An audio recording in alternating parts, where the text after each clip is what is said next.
Entonces, la idea de hoy es repasar un toque la clase anterior, digamos, y hacer la segunda clase de NGS. Entonces voy a primero compartir pantalla. ¿Se ve el PowerPoint? Sí. Bien. Entonces, digamos, para hacer un repaso rápido, la vez pasada, primero habíamos... Primero habíamos visto la parte de cómo era un experimento de NGS, brevemente, que había que purificar el ADN, fragmentarlo, y que después uno podía selectivamente capturar o amplificar, y que después había que preparar la biblioteca, y eso es lo que iba al secuenciador. Habíamos visto que capturar implicaba utilizar algún tipo de sonda que fuera complementaria a los fragmentos que queríamos, y que si no uno podía, utilizando la PCR, hacer una amplificación selectiva de una región, pero que al final del día uno tenía un fragmento, también llamado inserto, que tenía los adaptadores del secuenciador, y que siempre el secuenciador lo que iba a secuenciar era, sobre todo si uno hacía secuenciación por síntesis, uno iba a secuenciar una de las hebras de 5'3', y como era por síntesis, la otra de las hebras de 5'3', que cada uno de los fragmentos secuenciados se llamaba lectura, y que estas dos lecturas no eran independientes, sino que eran parents, ¿sí? Pero básicamente lo importante era que se llamaban lecturas, y que uno, cuando hacía un experimento de secuenciación, siempre lo que obtenía era un conjunto de lecturas. Que había diferentes equipos que lo que permitían era obtener lecturas de diferente tamaño y con distintas tecnologías, y que el objetivo de bioinformática era, había dos objetivos.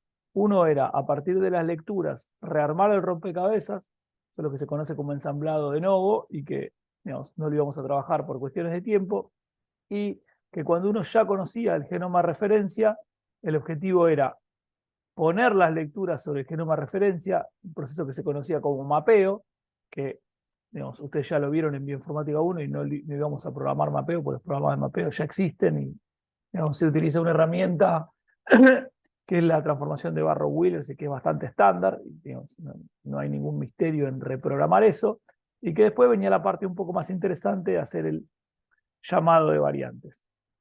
Bien, esto era para hacer ensamblado de nuevo, la definición de contig. Acuérdense que un contig es una secuencia contigua de letras que sale de ir solapando las lecturas en una especie de alineamiento múltiple. Como dije, en el mapeo la secuencia de referencia es conocida, y lo que uno tiene que hacer es poner las lecturas sobre la secuencia. Esto era brevemente el repaso de Barrow-Wheeler.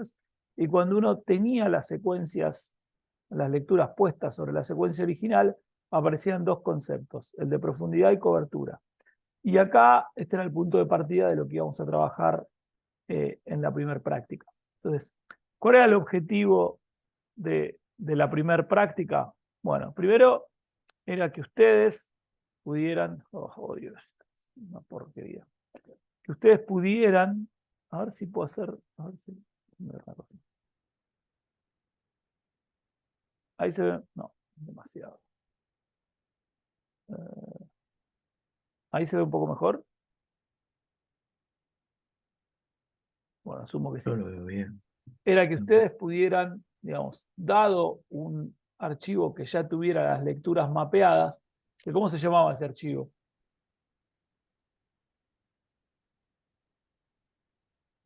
El SAM. Sam. El SAM y el BAM. El SAM es el que no es formato binario, el BAM es lo mismo que el formato binario. Que ustedes pudieran interpretar ese archivo y poder justamente calcular ustedes mismos, ¿sí? Para ese pequeño fragmento donde tenían las lecturas y el archivo, la profundidad, la cobertura y algunos otros parámetros. Y aparecían, digamos, conceptos como la profundidad en cada posición, que es, digamos, la profundidad o la profundidad con la que fue leída cada base, que obviamente es distinta para cada base, esto te da un perfil, ¿sí? Y después uno tenía, podía calcular el promedio, la desviación estándar, y seteando un umbral, podía decir, bueno, si yo tenía esto, tiene longitud 100, y mi umbral era de profundidad 10, yo podía definir una cobertura. Entonces, ¿todos tienen claro todos estos conceptos? Sí, sí. Bien. Entonces, justamente el objetivo, la primera parte de la práctica, era que ustedes pudieran, ¿sí? A partir de realmente un SAM verdadero, pudieran calcularlos ustedes y después comparar con cómo se ve esto en un programa que es el mismo programa que se utiliza normalmente para ver estas cosas. Entonces la pregunta es, de los que están acá, ¿quiénes lo lograron hacer? O si alguno lo logró hacer y se anima a mostrarlo. Yo puedo mostrar si querés. Dale. A ver. Pará, te,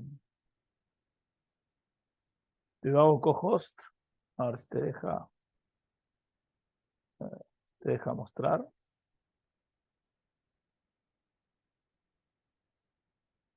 Te deja mostrar la pantalla. A ver. Ujú. Voy para a ver. Mm, Ok. Dice que va a parar tu. Sí, está bien eso, que pare, la mía no importa, después la vuelvo a poner. Igual era solo para guiar en el repaso, para no hablar en el aire, digamos.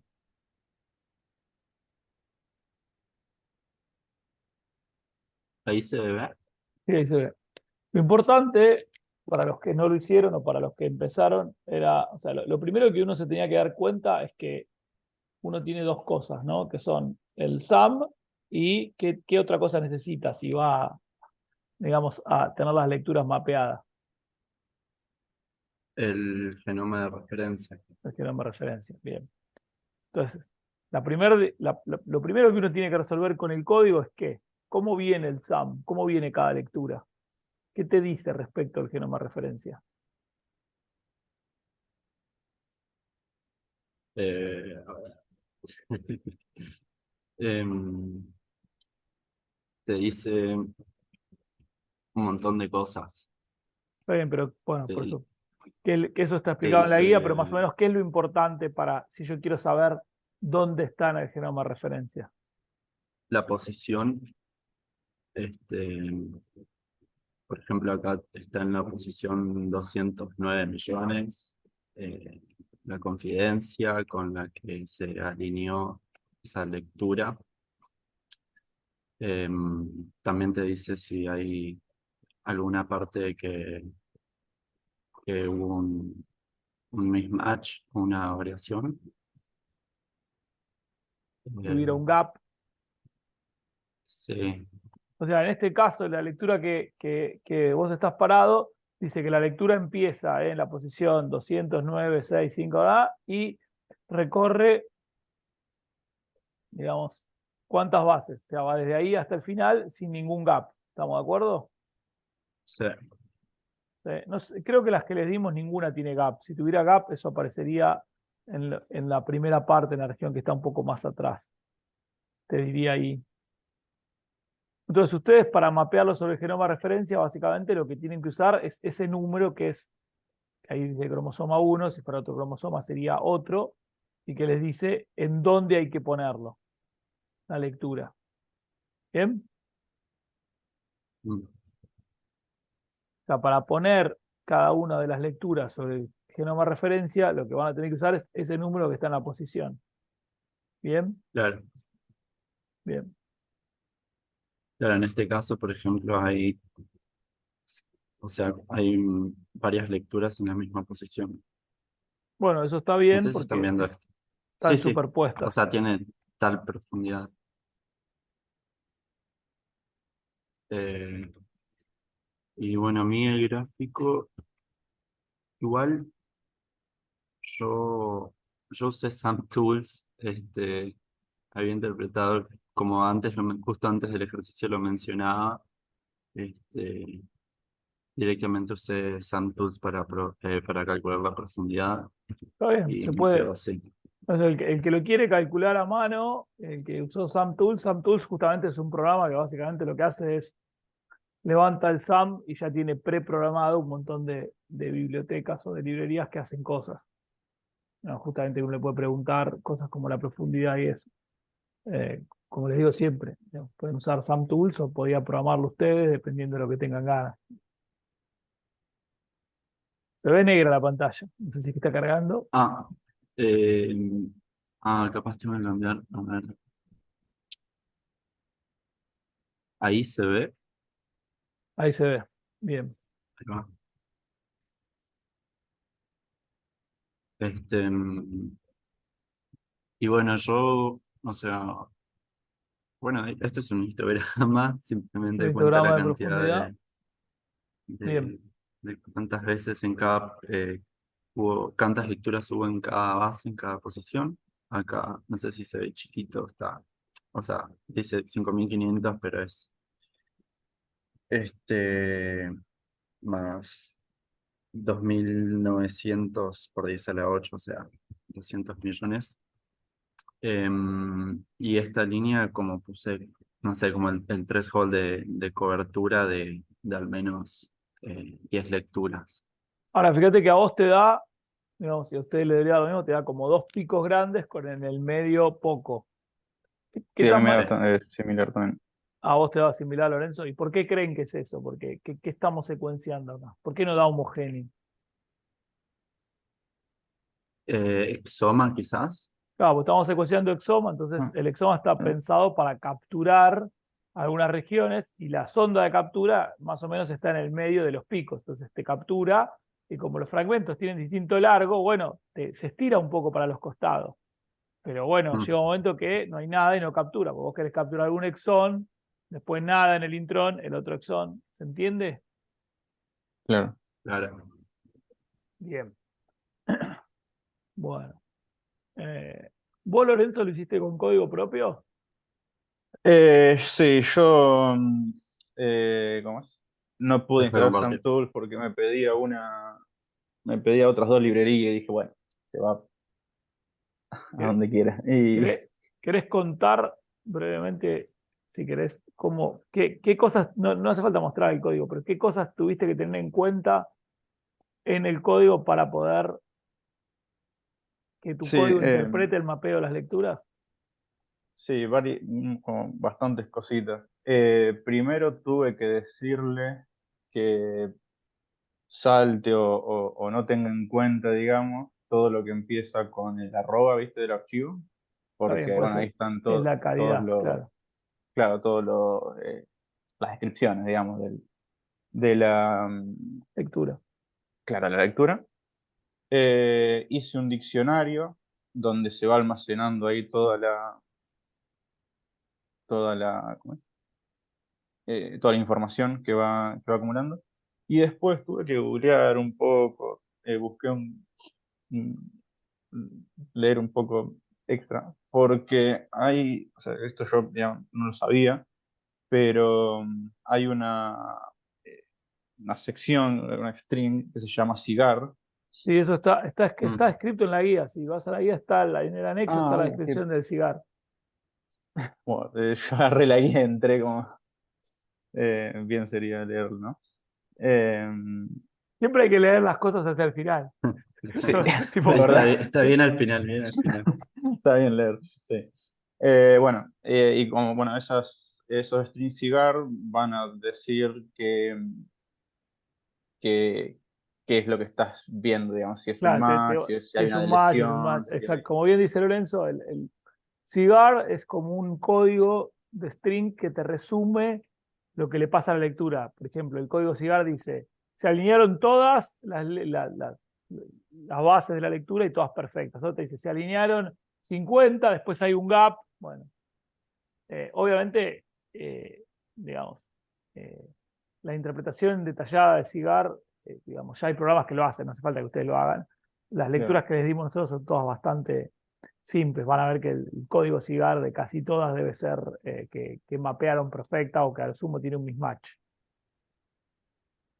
Para que no se Claro, vuelva. entonces, bueno, se trabaja con eso, con los string cigar, digamos.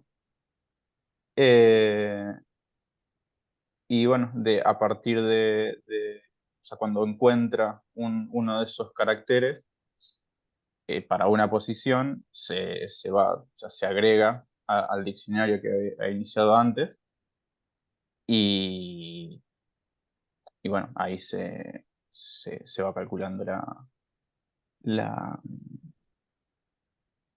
¿cómo es?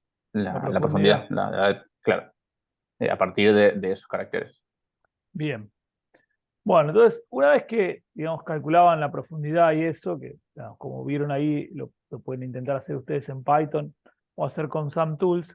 La segunda parte, ¿se acuerdan qué era lo que tenían que hacer? Si no, se los muestro brevemente. Sí, Mostrar la era pantalla. ver la profundidad promedio del desvío. Sí, eso, digamos, por eso es lo que dije recién, calcular la profundidad promedio del desvío. Y si ven ahí, Ah, ven de vuelta mi pantalla, digamos, la segunda parte era, una vez que ustedes tenían, o sea, una vez que ustedes habían podido hacer este gráfico y esto, ustedes tienen para cada posición, digamos, la profundidad y cuál es cada una de las letras y la letra de referencia. Entonces ahora lo que tienen que hacer era el llamado de variantes. Entonces la idea era que ustedes trabajen ustedes solos en el llamado de variantes. Entonces, ¿cuáles son los elementos que tiene que tener un código que haga el llamado de variantes? Pues lo primero que hay que hacer es marcar las diferencias. ¿Se acuerdan? Sí. ¿Sí? Entonces ustedes deberían ser capaces con el código de agarrar una lectura y decir, a ver, en mi lectura, no sé, en la posición 1 tengo una C, en la referencia hay una C, no marco nada. Recorrer toda la lectura y marcar las diferencias. ¿Alguien llegó a hacer esa parte? no, yo no. Bueno, En mi cabeza. bueno, está bien. Entonces, digo, no importa, queda para la próxima. Y una vez que marcaron las diferencias, ¿cómo decido yo dónde hay una variante y qué puede ser un error de secuenciación? Y pones como un threshold de confidencia. O Pones un sea, threshold basado en qué, porque por ahora el único parámetro que vos tenés, o sea, en un experimento uno tiene más, pero ustedes el único parámetro que tienen, ¿cuál es? el número de lecturas O sea, la, y la ¿Y la cobertura. profundidad? La la profundidad. profundidad. Por eso. Entonces ustedes lo único que tienen es la profundidad. Entonces, la idea es que ustedes hagan un llamador de variantes que diga, bueno, mira, si está en tantas, es homocigota, si está en la mitad, es heterocigota, y tenga un threshold en función de la cantidad total. Y que ese threshold uno lo pueda variar con el usuario. Si logran hacer eso, de acá al jueves que viene, lo que van a obtener al final del día es un archivo, ¿sí?, que tiene todas las variantes, que ¿cómo se llama? BS Variant Call Format. Claro, el Variant Call Format, sí, el BCF. Entonces, vamos a... Acá tienen un BCF. Sí, esto es igual, está en la guía, o sea, no tiene ningún misterio, en la guía está escrito. Es un BCF, fíjense que te dice, de vuelta, la posición, te dice que tenés en el genoma referencia, cuál es el alelo alternativo, te dice la calidad de la variante, en general PAS significa que la calidad superó cierto valor. Después te da varios datos relacionados con el experimento. Y esta última parte, ¿sí?, esto no importa ahora, y esta última parte un poco tiene que ver con la profundidad y eso. Dice, genotype es el genotipo 0,1 porque en esa posición solo hay dos genotipos, porque esto es, si hay genética poblacional, uno podría tener GA y otro alelo podría tener, no sé, T, entonces uno podría tener 0,1 o 0,2 o 1,2. ¿Sí? ¿Cuántas son las lecturas, digamos, las lecturas totales? ¿Sí? Entonces, en este caso, vos tenés 157 lecturas totales, de las cuales 89 son del 0, ¿sí?, y 68 son del alelo alternativo. ¿Sí? GQ es Genotype Quality, que es este número de acá, 99. Y PL, ahora no me acuerdo. Entonces, básicamente, cuando uno tiene un BCF crudo, básicamente lo que uno obtiene, que es lo único importante, es dónde está la variante, o sea, cromosoma posición, ¿sí? O sea, para el genoma de referencia que esté usando, la variante está en este valor del cromosoma 1, en esta posición. La referencia es una G, la variante que estoy mirando es una A, y lo que te importa son estos tres numeritos, que es lo que ustedes deberían obtener. ¿Bien? ¿Estamos hasta ahí? ¿Eso se entiende? Esto es transformar esto que uno ve gráficamente, ¿sí?, en un BCF. Ahora, una vez que uno tiene la variante, ¿qué es lo que hay que hacer? ¿Qué es digamos, lo que uno tiene que hacer para interpretar el significado biológico de esas variantes? Eh, o sea, antes de mirar si son en sitios conservados y esas cosas, podemos ver si, según la proporción en las lecturas, si es homocigota o heterocigota la Bueno, variante. por eso, esa es una característica que se pone acá, si es, digamos, Ah, homocigota ok. o heterocigota. Acá te está diciendo 0,1, te está diciendo que ya el programa asumió que la variante es en heterocigote. Si Ah, fuera en bien, homocigota, diría 1,1. ¿Se entiende? bien. Sí. Ver Pero si es ahora digo, estadísticamente, digamos, diferente, si se puede considerar variante o no. no, Porque eso vos me ya lo estás haces diciendo. acá. Cuando vos en el BCF vos ya tenés las que dicen paz, ¿sí? Claro, Es que vos ya las Ah, consideraste estadísticamente significativas. O sea, bien, vos, esto es importante que esto lo entiendan, así lo pueden después hacer y entender. Uno primero marca las diferencias. Entonces uno tiene como, si querés, el programa que va a generar el BCF. Tiene como un pre-BCF en donde tiene marcado todo lo que es relevante y lo que no. sí. ¿Sí? Ahora, después, en algún momento, hace esto que se llama BQSR, que ustedes solo van a hacer, digamos, la calibración por profundidad. Ustedes van a decir, bueno, si supera tal umbral ya está. Bueno, en general Claro. se utiliza un modelo multivariado, ¿sí? En donde se Ujú. utilizan más parámetros, al menos dos. Uno se utiliza en general es la profundidad y otro es lo que se conoce como sesgo de Hebra, que es cuántas veces la base se leyó 5', 3', y cuántas veces se leyó 3', 5'. Si eso está Ah, muy perfecto. desbalanceado, puede apuntar a un error de secuenciación, Ajá. ¿sí? Y se calibra Bien. contra una base de datos de referencia, pero bueno, ustedes no lo van a hacer, ustedes van a mirar solo la profundidad. Y en el BCF lo que dice PAS es que ya pasó ese filtro. O sea, vos en general te Bien. quedás solo con las que pasaron el filtro. Podés pedirle Ah, al ok. programa, no, dame también las que no, lo que sea, pero en general uno se queda con las que pasaron el filtro.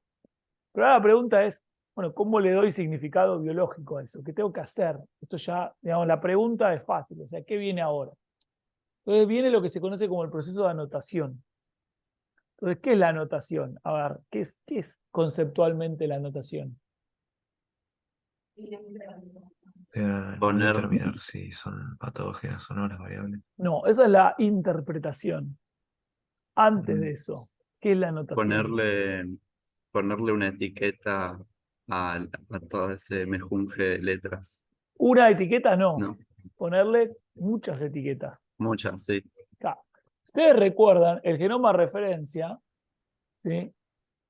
Es como un mapa.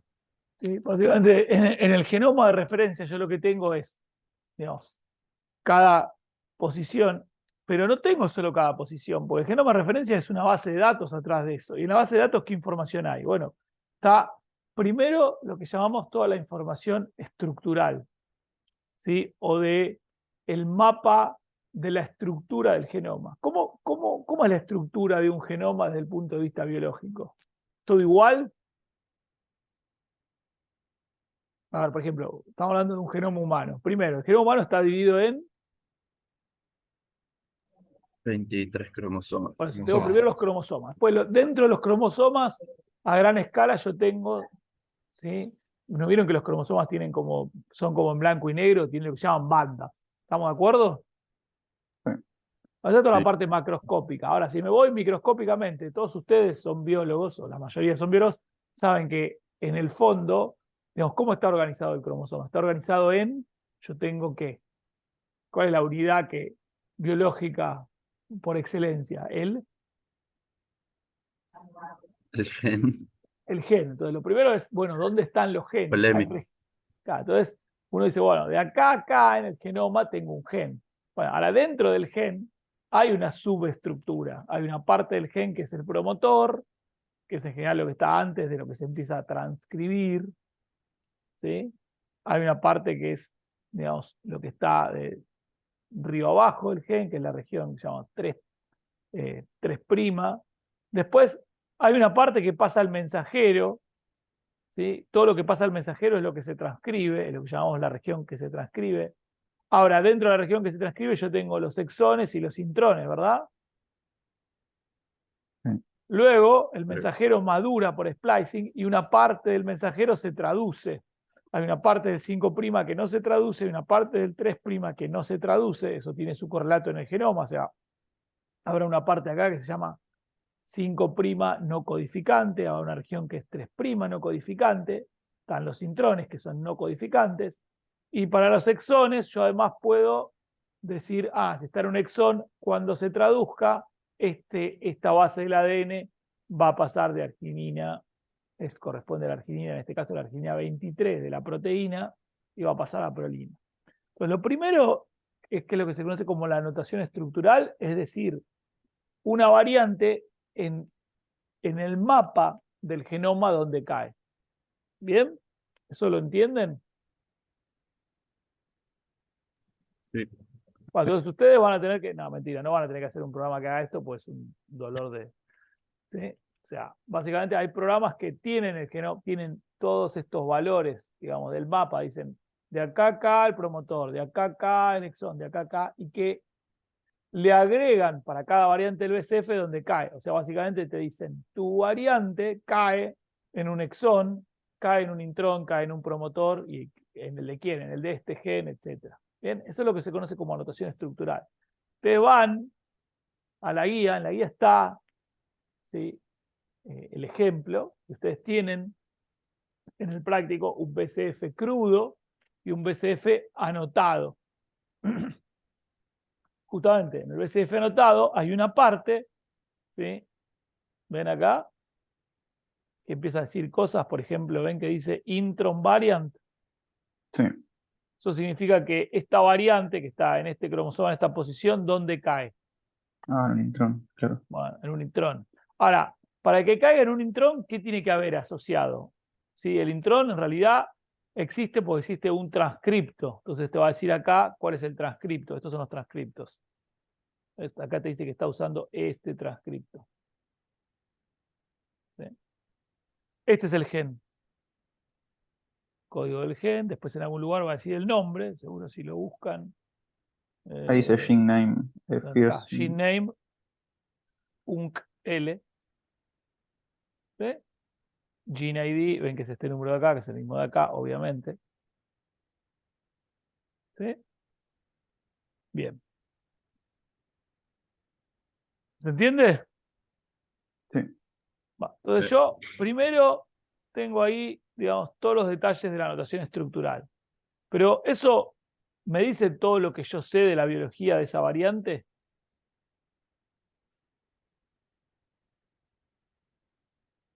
No, te dice Eh, simplemente la posición y Exactamente, te dice nada más. lo que sé respecto de su posición en la estructura del genoma. Entonces la Claro. segunda parte de la anotación, que es la, digamos, la más artesanal, es lo que se conoce como anotación funcional. ¿Sí? ¿Y en qué consiste la anotación funcional?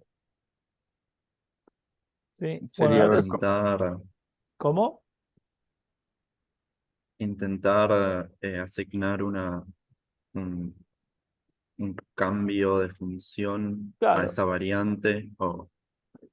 sí, Eso que eso. vos dijiste en sentido completamente amplio. O sea, en realidad se llama anotación funcional, es una manera de decirlo. En realidad lo que se le agrega a la variante es un montón de información. ¿Sí? ¿Qué información se le agrega? La que yo quiera. Por ejemplo, fíjate, por ejemplo acá en algún lugar dice, por ejemplo, Esa qué te tengo la función, función. hay de todo, pero por ejemplo acá dice genome AF FAF9 PopMax 06929. ¿Sí? Por ejemplo, este es un valor que me dice que la frecuencia de esta variante en la población máxima de esta base de datos, ya ahí les estoy dando una clave, es 0,69, o sea, 70%. O sea, es una variante que es muy común. ¿Sí? Por ejemplo, acá, otra me dice, fíjate, en tal base de datos, en Intervar, ¿sí? Me está dando estos dos códigos de evidencia. Son códigos de ACMG. ¿Sí? Si ustedes cursaron Bioinfo 1, quizás lo saben un poquito, pero básicamente son códigos de etiquetas funcionales. Cada uno de estos códigos significa algo. ¿Sí? De hecho, acá también hay otra etiqueta, otra anotación de intervar que dice que la variante es benigna. Claro. ¿Sí? Bueno. Y ustedes pueden, digamos, la anotación funcional, digamos, justamente es libre y ustedes pueden hacerla tanto como ustedes quieran. Entonces, a ver, ¿qué propiedades se les ocurre que ustedes pueden ser interesantes? Agregarle, ¿qué información puede ser interesante agregarle a un gen o una variante? Primero, si estamos hablando de gen, o sea, eh, si es benigna o maligna. Bueno, eso es, eh, en general, eso es el veredicto. ¿Sí? O sea, claro, idealmente, yo esa información la quiero tener. Ahora vamos a ver de dónde uno claro. la puede sacar. Eso está muy bien. ¿Y en qué tejido se expresa? Por ejemplo, en qué Claro. tejido se expresa, yo podría querer expresar, anotar, muy bien. ¿Qué otras cosas? Y bueno, qué tan frecuente es, ¿Qué tan como frecuente es? ¿Cuál es su rasgos. frecuencia poblacional? Bueno. Ahora, ¿cómo obtengo yo esa información? ¿Dónde está esa información guardada en, digamos, en el corpus de conocimiento de la biología? En ¿Te las acuerdas? bases de datos. En la base de Base de datos. datos. Bien, entonces, básicamente anotar en qué consiste, en qué proceso. ¿Qué es lo que yo tengo que hacer para anotar una Sería variante? recopilar toda la información, toda la información posible sobre esa variable. Claro, está bien. Y técnicamente, ¿qué voy a hacer? Ahora, dejemos de hablar como biólogos y segundos y Crapear. hablemos como bioinformáticos. Yo tengo mi variante, tengo una base de datos que tiene la información y ¿qué tengo que hacer? Tienes que scrapear todos los sitios. Pero scrapear es el detalle. Digamos. Conceptualmente, ¿qué tengo que hacer? Yo tengo que agarrar y decir, bueno, yo tengo mi variante, ¿sí? ¿Y cuál es la información importante de esta variante? La que es característica biológica. ¿Dónde está? Esta que está acá, ¿no? Cromosoma, posición. ¿Sí? Entonces yo primero, con esta información en general, voy, ¿sí? Y hago la anotación estructural. Entonces ya me dicen qué gen está, etc. Entonces ahora tengo que ir a una base de datos en donde haya un campo que yo quiero agregarle a esta variante y tengo que hacer coincidir en la base de datos ese campo con algún campo de mi variante. ¿Sí? ¿Se entiende? O sea, imagínense que yo tengo una base de datos, ¿sí? En donde está, por ejemplo, la frecuencia poblacional, este valor. ¿Sí? Que es la frecuencia poblacional de todas las poblaciones en esta base de datos. ¿Cómo obtengo yo, cómo le agrego este valor a esta variante técnicamente? Imagínense que yo empecé acá. Yo tengo el BCF anotado y le quiero agregar este valor acá. ¿Qué tiene que haber en la base de datos? En la base de datos tiene que estar este valor asociado a ¿qué? A la misma Una variante. ¿Sí? ¿Bien?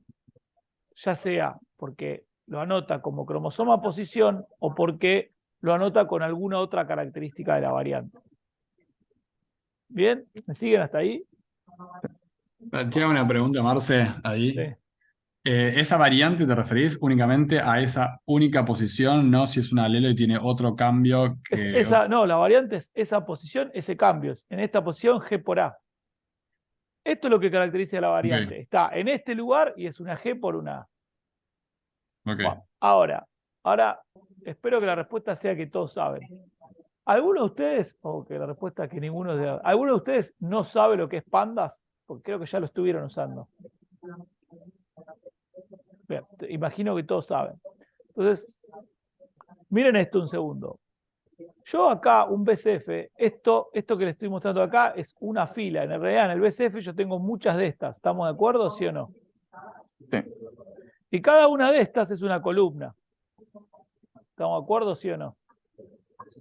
Entonces, Sí, en el sí. fondo, un BCF es una ¿qué? Si tengo filas y columnas. Tabla. Ah, Matriz. Una matriz.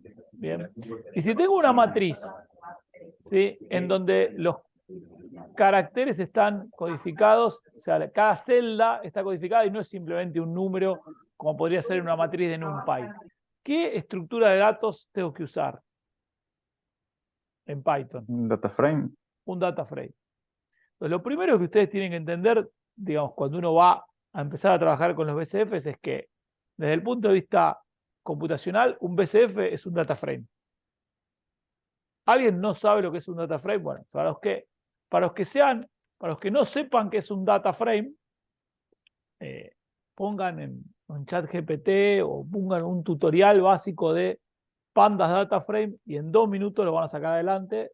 Vean un par de ejemplos y, digamos, a partir de ahí empiecen con el TP. Entonces, ¿qué es lo primero que vamos a hacer en el TP? Es convertir nuestro BCF ¿a qué? Un data Data frame de frame. pandas, claro. Entonces, el primer objetivo del TP es lograr que mi BCF yo lo pueda transformar en un data frame. ¿Por qué? Porque eso me va a permitir a cada una de estas cosas tenerlas en una columna con un nombre, obviamente al anotado también, que tiene más columnas y es más complicado, y por cada variante tengo una fila. Y una vez que tengo el data frame, yo puedo hacer estadística. Por ejemplo, me puedo hacer preguntas. ¿Cuántas variantes? Porque yo acá estoy mirando una sola. Yo puedo preguntar, ¿cuántas de estas son, por ejemplo, codificantes? ¿Cuántas son no codificantes? Bien, esa es la primera parte del TP, que es la parte de que logren transformar esto en un data frame y lo entiendan. ¿Bien? ¿Alguien tiene dudas con eso? ¿Cómo se haría o qué es lo que tienen que hacer?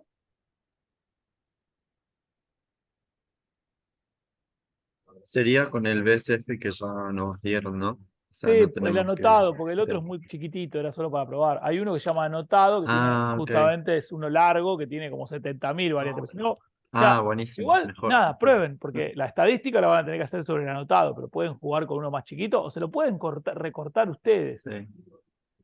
Sí, sí, ¿Eh? sí. Bueno. Bien, entonces hay una primera parte fácil que es hacer un poco de estadística para que se familiaricen con un BCF real de un individuo, cuántas variantes tiene, qué características tiene. Pero en el fondo lo que nosotros queremos es hacer qué, que dijimos acá. La notación La funciona. La anotación. notación funcional. Entonces vamos a mirar ahora que ya imaginaron, dentro del BCF va a haber columnas que sean más importantes que otras. Entonces, las columnas más importantes son las que definen inequívocamente a la variante. ¿Bien? ¿Por qué? Porque esas columnas que nombran inequívocamente a la variante son las que probablemente la gente use en las bases de datos para tener guardada la información de las variantes. ¿Me siguen? Sí. Entonces, ¿esas cuáles son? Bueno, son cromosoma, posición, ¿sí?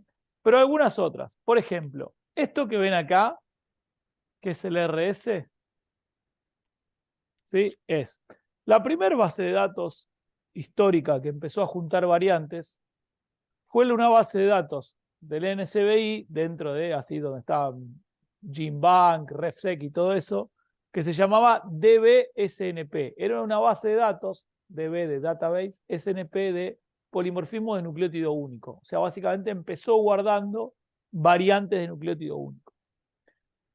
Como cada variante era en principio un registro, al ID del registro lo llamaban RS y un número. Bueno, ese número fue quedando. Y si bien hoy en día prácticamente nadie usa DB-SNP para ver variantes, ¿por qué? Porque bueno, tiene un montón de problemas por históricos. El RS se sigue utilizando en muchas otras bases de datos. Bien, entonces, una que ustedes tienen es cromosoma posición. Otra es el RS. Otro valor que tienen es que, a ver si está en algún lado acá o acá probablemente no lo tenga, pero lo tengo acá.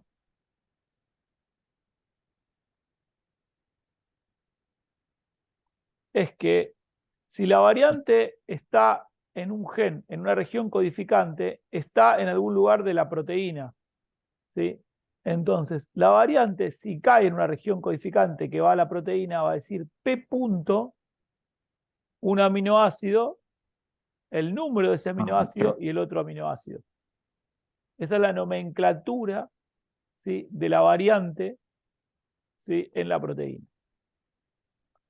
como la variante también puede estar en un transcripto, también vas a tener una nomenclatura de la variante que no se ve acá en el BCF porque no me entraba todo, pero en algún lugar vas a tener la nomenclatura de la variante en el transcripto, que va a decir, acá está, de hecho la encontré. Esta, ¿la ven? Es la nomenclatura del variante en el transcripto. C punto, C porque es cDNA, o porque, no sé, es el transcripto, se llama C punto, op 598 más 50 C por T.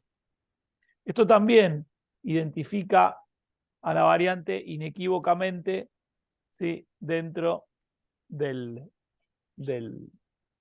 genoma porque la pone en un transcripto. Entonces, en general, uno para saber cuál es la variante y estar seguro de con qué está trabajando va a usar cromosoma posición, el RS, el C punto o el P punto.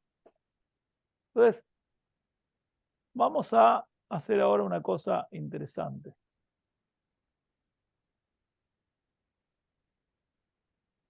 ¿Sí? Entonces, una de las cosas que más puede interesar de anotar una variante, ¿cuál les parece que es? Una vez que uno ya anotó digamos, el mapa biológico, ¿dónde está? Ya lo habían nombrado, pero mientras voy buscando la pantalla se los pregunto de vuelta. La interpretación de ese... A ver. ¿Cómo hago para...? Ahí entiendo que están viendo mi mail, ¿no?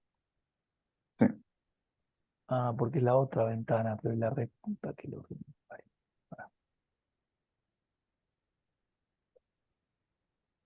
A ver. Ahí deberían ver mi pantalla. ¿Ven en mi pantalla la página de Nomad? Sí. Va. Nomad es una base de datos de frecuencia o de variantes poblacionales. O sea, básicamente colecciona, la gente va secuenciando, digamos, variantes y cuenta cuántas hay. Entonces, por ejemplo, vamos a elegir un gen cualquiera. ¿Qué quieren? ¿Qué gen quieren? Sí, Fox P2. Fox P2. ¿Ven? Entonces, lo que te da acá, primero es un gráfico de ¿qué le suena a este gráfico? De ¿Profundidad? secuenciación. Sí, Ah, pero ¿de qué? Como bien alguien dijo por ahí. de profundidad. Bien, y ven que acá Secuenciación. dice en azul exoma y en genoma. ¿Ven la diferencia de la profundidad cuando uno hace secuenciación exómica? En cambio, cuando uno hace el genoma, ¿lo entienden? Sí. Bien. Entonces vamos a la parte importante que son las variantes. Entonces, esto que ven acá es una tabla, ¿no? ¿Sí o no? Sí, sí, sí, Sí, sí. sí, sí. Bueno, y acá, ¿qué tengo? Cada fila es una. Ah, es una variante. Una variante. De hecho, acá, ¿qué código? ¿Cómo la nombra? Cromosoma, posición Y la variante. qué base cambia. La ¿Sí? variante. Y acá, ¿cómo la nombra? Transcripto. El cromo. Con el C punto. Esta nomenclatura también se llama nomenclatura HGBS, de Human Genome Variant, no sé qué. ¿Sí? Bueno, y acá, de hecho acá lo podemos cambiar. De hecho, si yo no me equivoco, yo acá puedo pedirle el RS. No, solo lo puedo subir o bajar, no me interesa. En algún lugar igual debe estar el RS. ¿Sí? Y bueno, y acá me dice un montón de cosas. De hecho, lo que yo quería en este caso era la frecuencia, que es esta columna. ¿Estamos de acuerdo? Sí. ¿Sí? Entonces, supónganse que yo digo, yo quiero a todas las variantes que tengo en mi BCF agregarles la información de esta columna sacada de acá. ¿Qué tendría que hacer? Primero, ¿qué cosa buena tiene esta base de datos? Que te deja esta tabla que Exportar en CSV. exportada en CSV. Entonces, de vuelta, un CSV es una Un data frame, una matriz. Es una matriz que uno puede transformar en un data frame. ¿Sí? Entonces yo voy a poder bajar esto, de hecho en la guía, en el directorio del TP ya lo tienen bajado para un gen, pero si quieren cargar otro pueden bajar otro. ¿Sí? Entonces ustedes tienen un data frame con el BCF de ustedes, un data frame con esta tabla y aprendiendo, los que ya lo saben, o sea, haciendo un merge, ¿sí? Los que no lo saben pueden pedirle a ChatGPT o poner en Google cómo hacer un merge con dos data frames o preguntarle a algún compañero, pero básicamente un merge lo que le dice es en tu matriz o tu data frame número 1, donde aparezca la columna que tiene este cromosoma posición, anda a fijarte al data frame número 2, en la columna esta del data frame número 2, donde aparece cromosoma posición, que sean iguales, y si son iguales, agregame en una nueva columna del data frame 1 esta frecuencia alélica.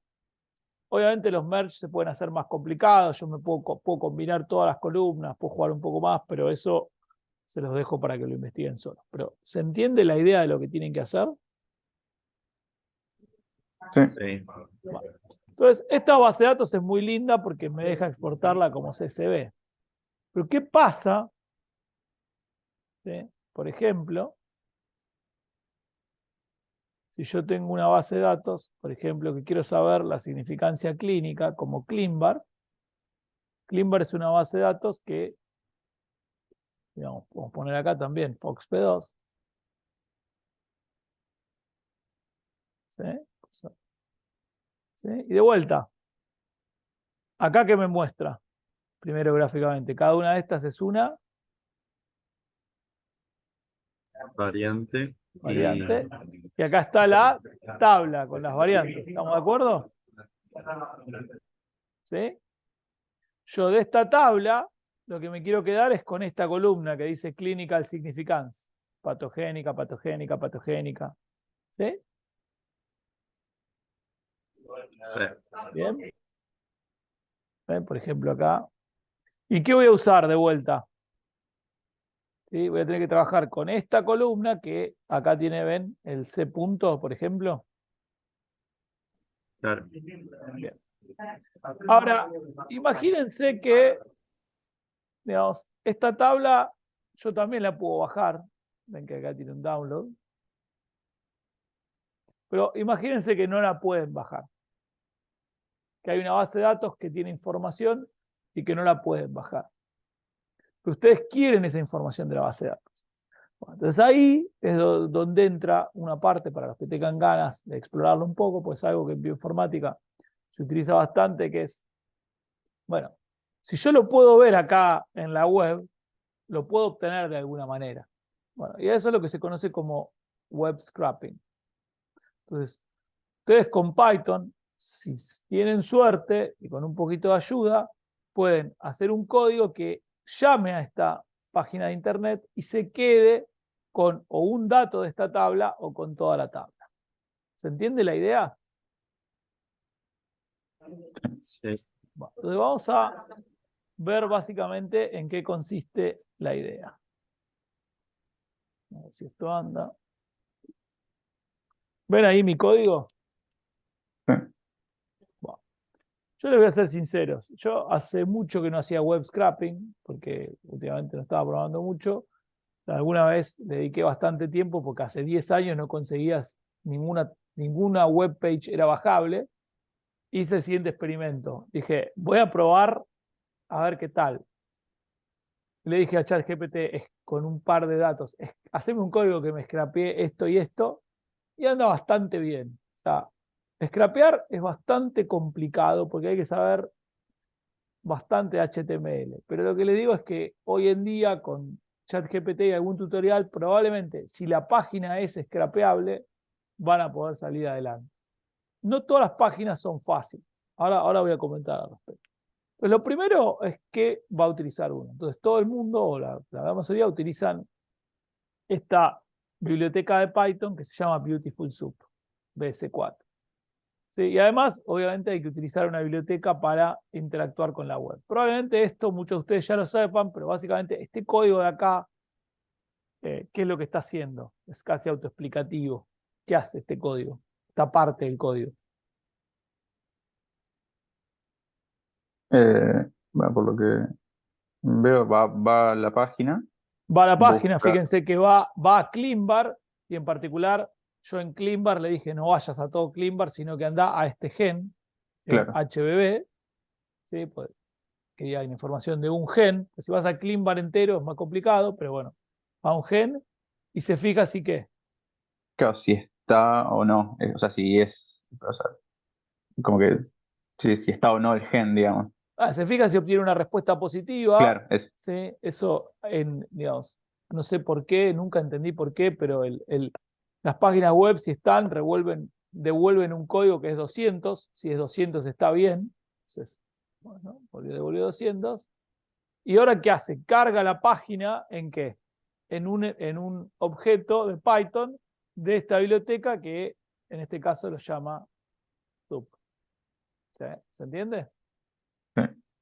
Y este es el objeto que vamos a utilizar para trabajar. De hecho, fíjense que acá yo simplemente hago una cosa muy simple, que es, le pregunto si la página tiene un elemento llamado título, y si lo tiene, le digo que lo imprima. A ver si yo corro esto. ¿Ves? Corre. Ahora, fíjate, yo podría agarrar acá, puedo hacer esta prueba. Si yo acá en vez de poner el gen HB pongo FOXP2, quizás anda igual. ¿Probamos?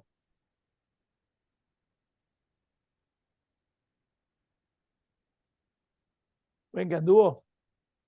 Exacto. Bueno, entonces yo me puedo traer, me borró me colapsó el código para acá. Bien.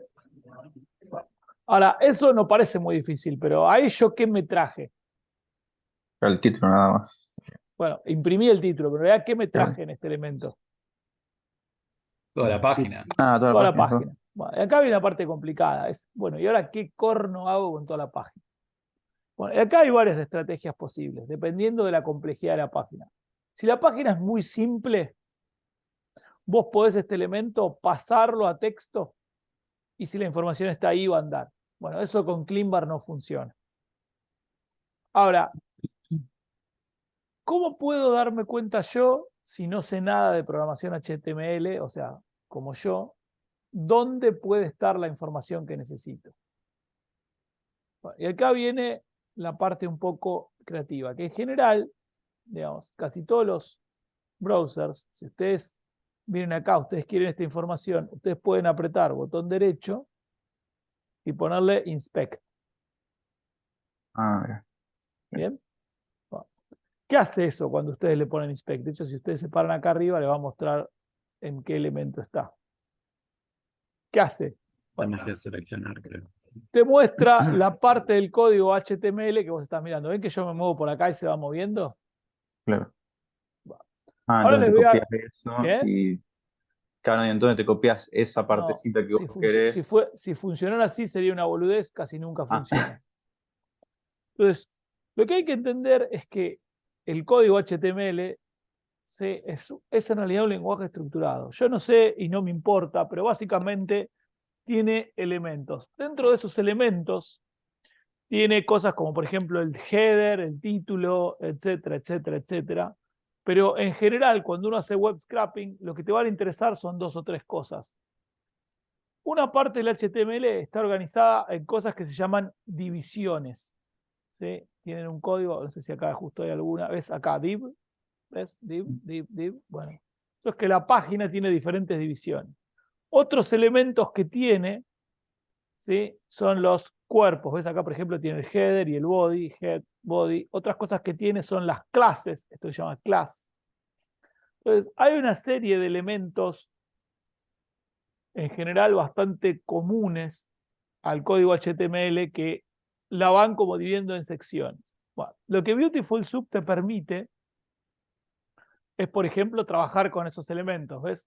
Si yo simplemente le pido, ¿sí?, que me dé los tipos de elementos, me los va dando, y bueno, en este caso hay un montón. ¿Sí? eso por ahí vos en algunas páginas te ayuda más, en algunas otras páginas te ayuda menos, ¿sí? Pero vos podés, digamos, trabajar con esos elementos.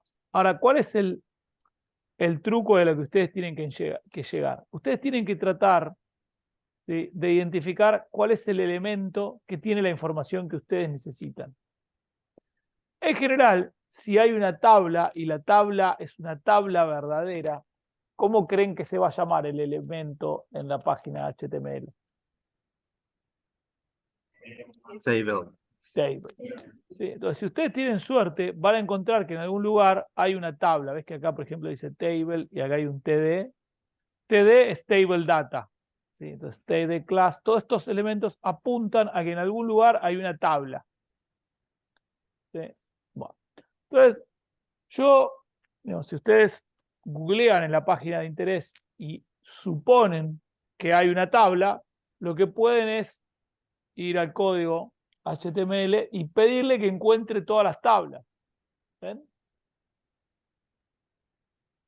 ¿Sí? Fíjense que es bastante simple la manera de pedirle. Vos simplemente a tu elemento sub le pedís que encuentre todas las tablas. Si yo acá cambio table por div, me va a encontrar todas las divisiones. ¿Sí? El problema es que yo en general no sé de antemano qué estoy buscando y por eso tengo que pararme acá y tratar de entender qué estoy buscando. Bien. Ahora, si yo tengo una tabla que son filas y columnas, pero a mí ¿qué me interesan? Las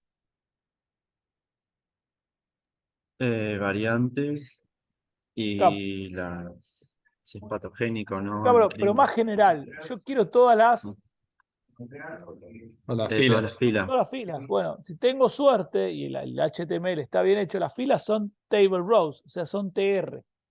Bueno, en este caso, en CleanBar, por lo menos para el gen de la hemoglobina, es efectivamente así.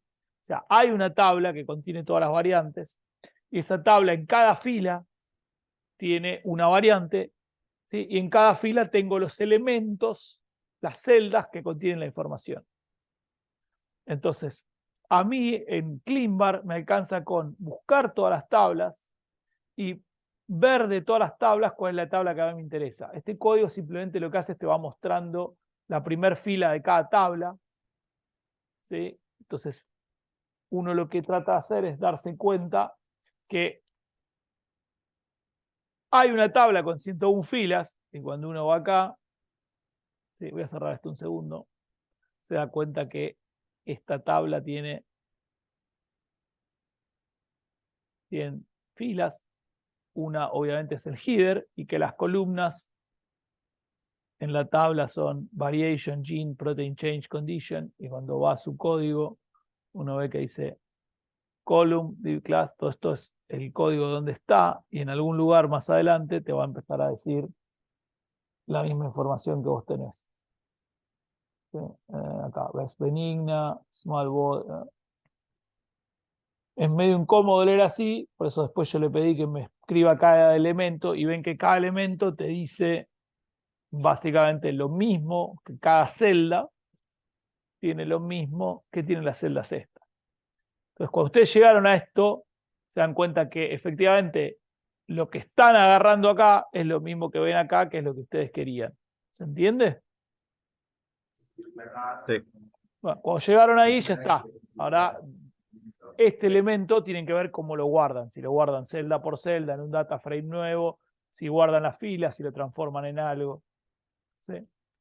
Bueno, o sea, básicamente lo que les quería mostrar es que el web scraping en lo que consiste es en primero ir a la página, tratar de dentro de la página encontrar dónde está la información que yo quiero, ¿sí? Y después tratar de ver si puedo acceder a esa información, ¿sí? Con código y guardarla en alguna variable. Y una vez que llegue ahí, gané. Después veo qué hago con esa variable.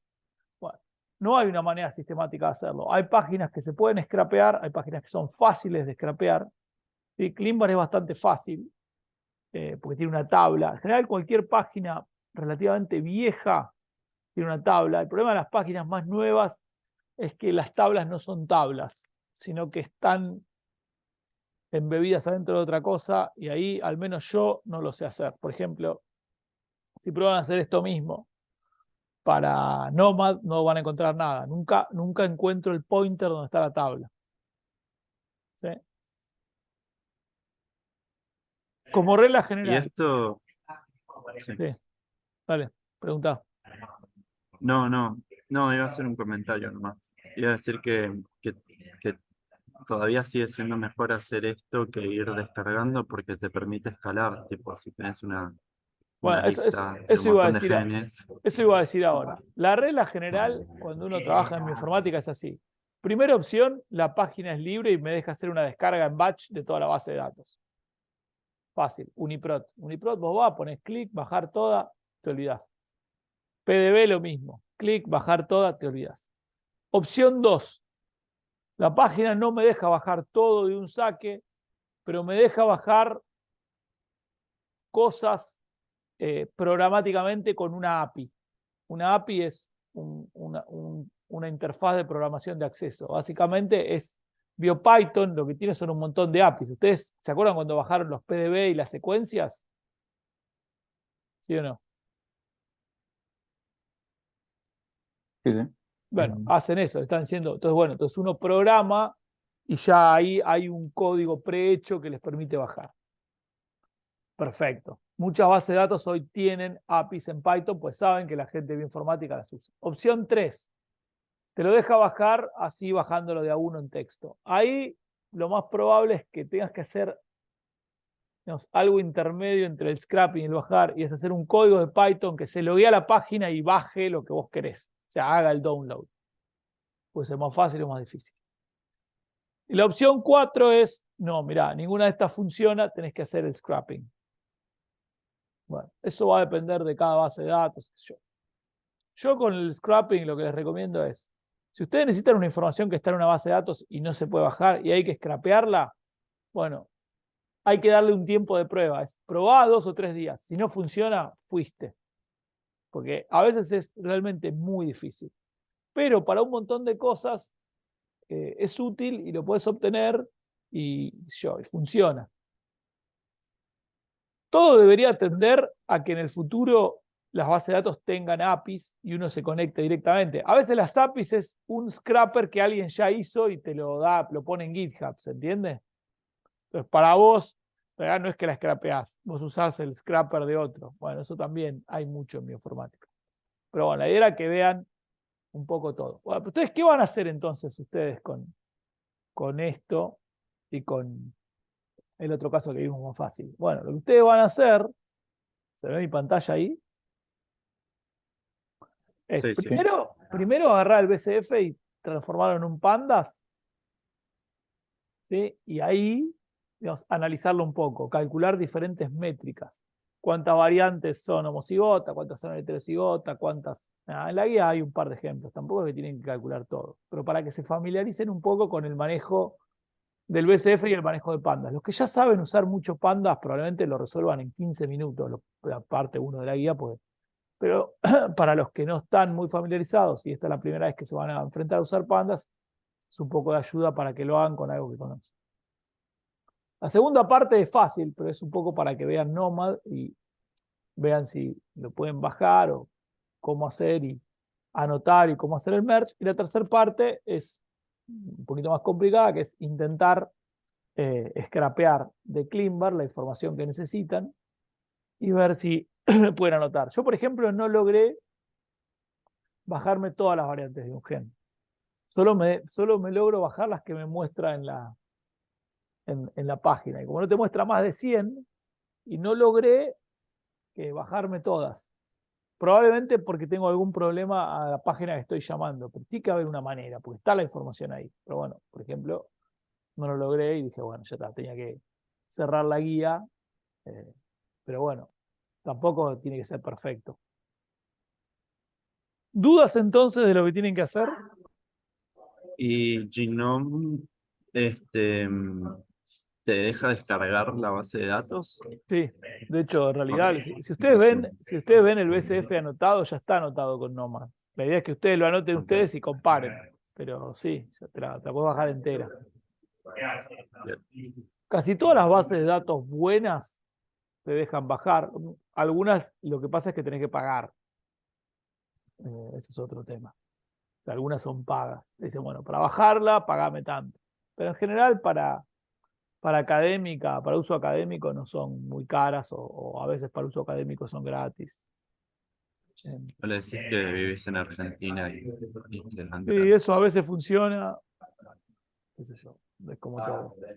Yo tengo unas Eh, dudas con lo que dijiste recién, antes.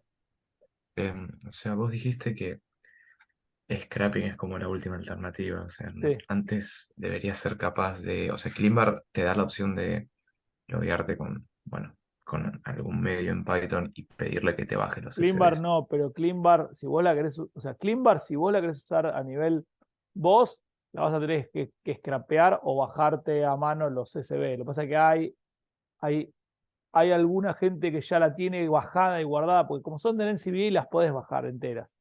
Y alguien ya las empaquetó. O sea, podés obtener el paquete de Cleanbar entero. Ok. Igual nosotros todas las veces que lo usamos, casi siempre con cosas raras la scrapeamos, porque es una poronga. Buenísimo. Pero sí, es la última opción. Pero bueno, a veces no te queda otra. A veces hay bases de datos, viste, muy chicas de alguien que las hizo hace un par de años y quedaron ahí semi muertas. Y bueno, esas bases de datos no suelen tener ni API ni. Y a vos te interesa esa información. O sea, es muy artesanal esto, no tiene una respuesta genérica. Lo que me interesa es que entiendan lo que tienen que hacer. Bueno, ¿se entiende lo que tienen que hacer? Sí, sí. ¿Sí? Bueno, con esto terminan el módulo de genómica. ¿Sí? Después nos va a quedar el módulo de genómica de anotaciones. Después vamos a tener una práctica de análisis de expresión, que la estamos terminando. Y probablemente ahí con las prácticas terminemos, depende cómo vengan. ¿Sí? Porque, bueno, para que lleguen a fin de año. Pero teóricas vamos a tener un par más. Pero bueno, ya vamos llegando al final. ¿Sí? Ya es momento de que empiecen a pensar, dado que queda un mes de clase, un mes y una semanita. Ir pensando los que quieran dar en diciembre el TP final. Justo ayer tomamos 2 finales que estuvieron muy buenos los dos. No, ayer no, el martes. Bueno, entonces nos vemos el martes, los que vayan a ver un poco cómo avanzaron con la práctica y el jueves que viene, si no para la teórica de expresión. ¿Estamos? Bien. Vamos, Marcel. Bueno, dale, adiós. Chao. Hasta luego.